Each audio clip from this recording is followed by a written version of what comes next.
दोस्तों, एक ऐसी रात जब सब कुछ सामान्य दिख रहा था, कुवैत के रेगिस्तान में फैला अमेरिकी सैन्य अड्डा, जहां महंगे और अत्याधुनिक विमान लाइन से खड़े थे।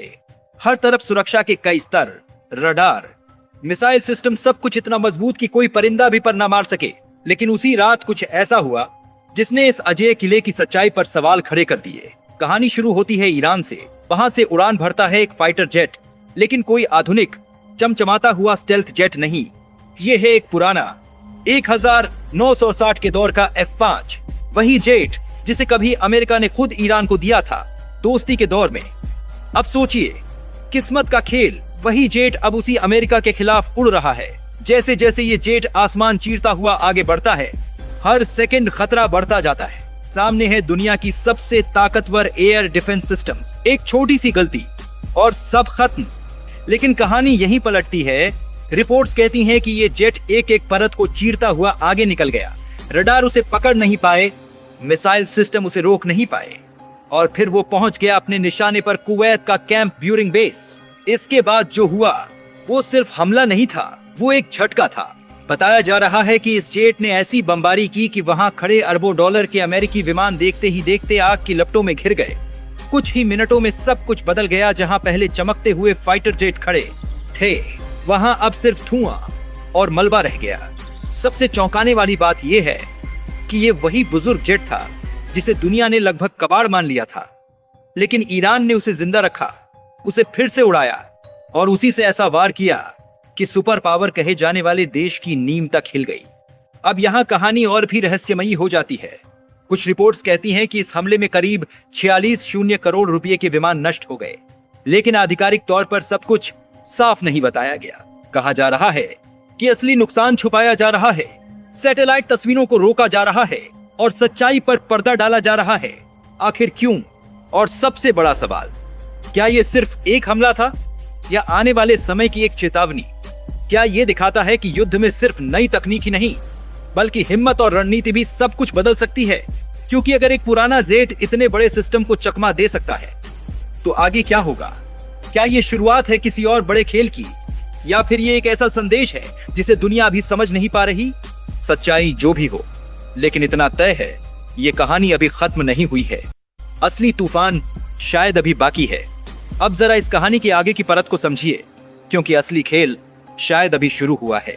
अगर मान भी लें कि ऐसा हमला हुआ या इस तरह की खबरें जानबूझकर फैल रही हैं, तो इसका असर सिर्फ एक सैन्य घटना तक सीमित नहीं रहने वाला। यह पूरा मामला अब हथियारों की ताकत से ज्यादा दिमाग की ताकत का खेल बन सकता है।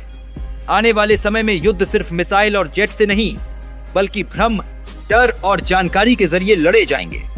अगर दुनिया को यह यकीन हो जाए कि पुराने हथियार भी सुपर पावर को चोट पहुंचा सकते हैं, तो यह सोच ही सबसे बड़ा हथियार बन जाएगी। आप सोचिए, अमेरिका जैसे देश के लिए सबसे बड़ा झटका क्या होता है? नुकसान नहीं, बल्कि उसकी छवि पर सवाल उठना।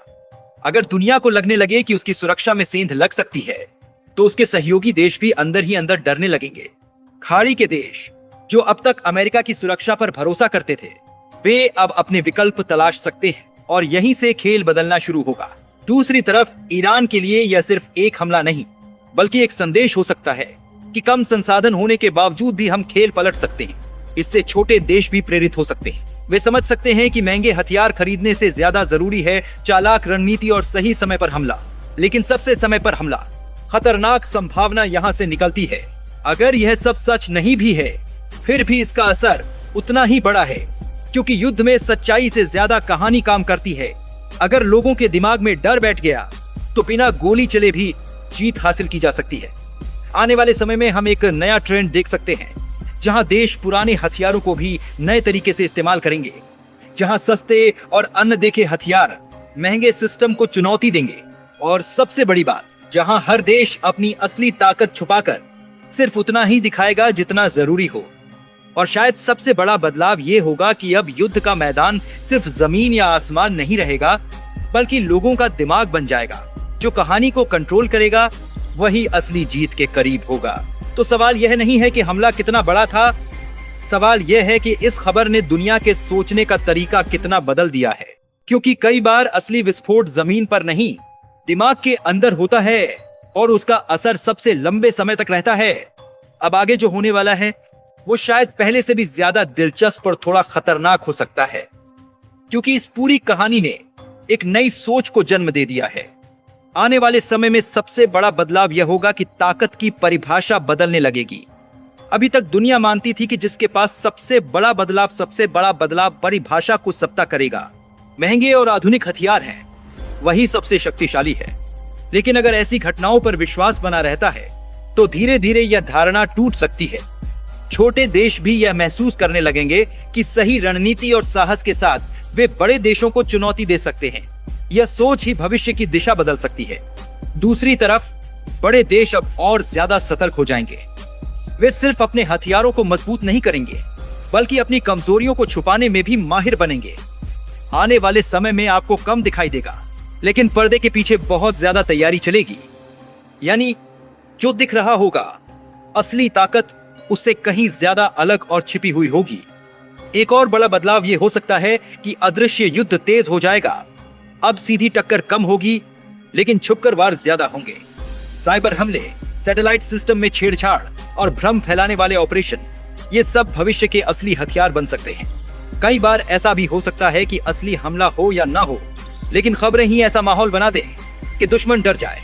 और सबसे दिलचस्प बात, अब पुराने हथियारों की कीमत फिर से बढ़ सकती है।